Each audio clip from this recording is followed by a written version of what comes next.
Time for lunch here in the village of Bailovo. I have the Italian sausages with sauce and some bruschetta. Or some bread, let's say. Real nice.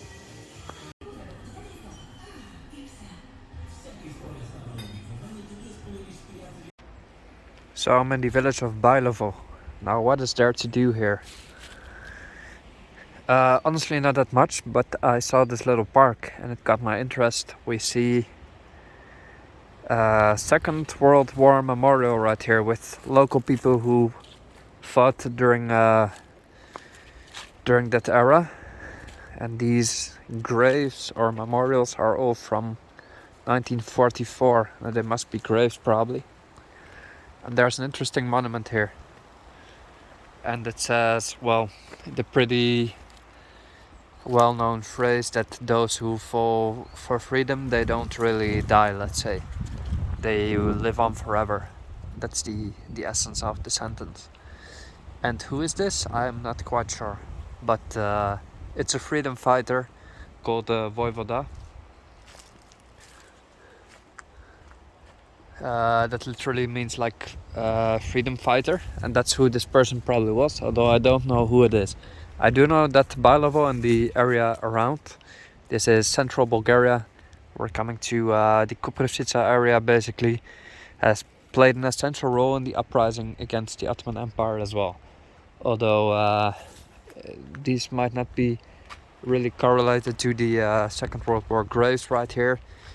The monument could be a general one as well.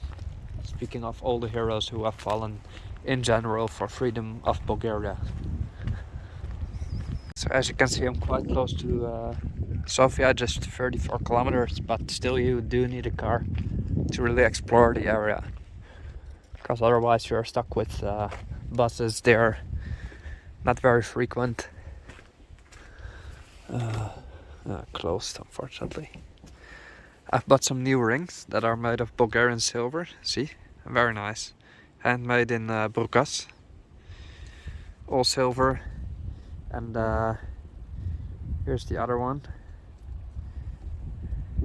Just look at it, very nice.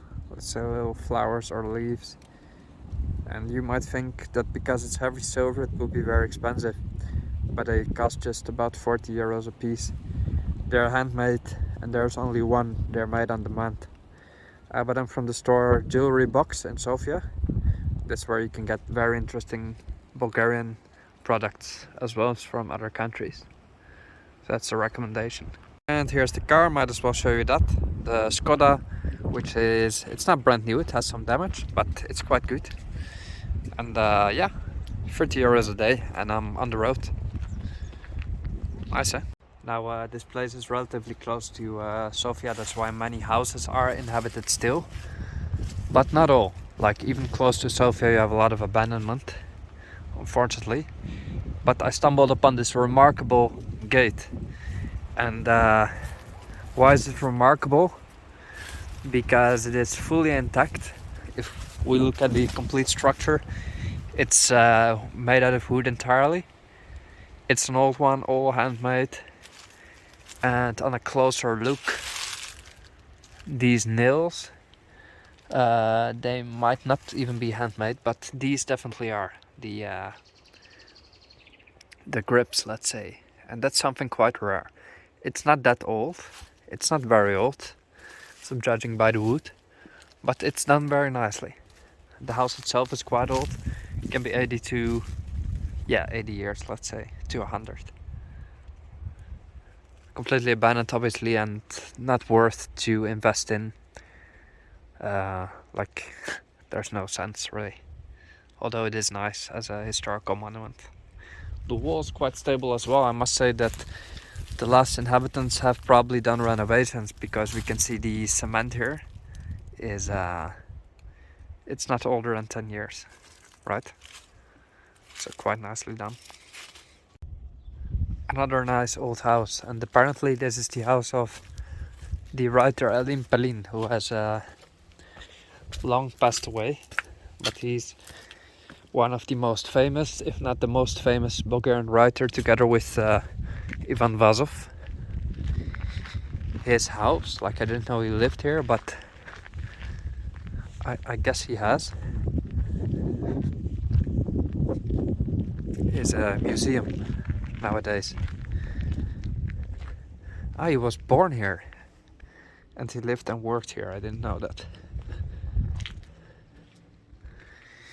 It's supposed to be open, but I guess it's closed because there's just was no people coming by.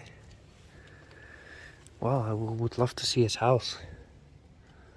But anyway, here's where he lived. Supposed to still be a desk in there and everything. So it will be nice to see. And something else got my interest. These stairs leading up to this little square.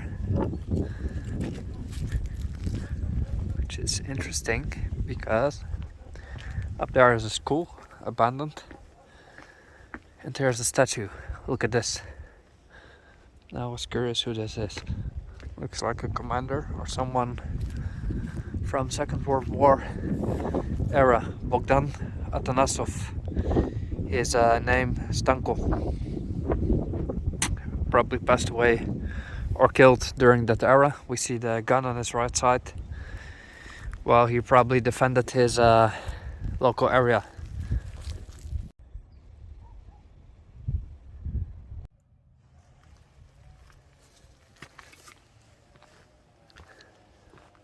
I hope that my videos have piqued your interest in Bulgaria. Like I've shown a lot of different things, different styles, landscapes, people. But above all, that this is a safe country to explore, where you don't need to worry about stuff and just relax and follow your instincts on where to go. Here's an abandoned school. And I always loved the architecture of these buildings with the natural stone used. The color used to be pink. It used to be big. A big populated village, Apailovo.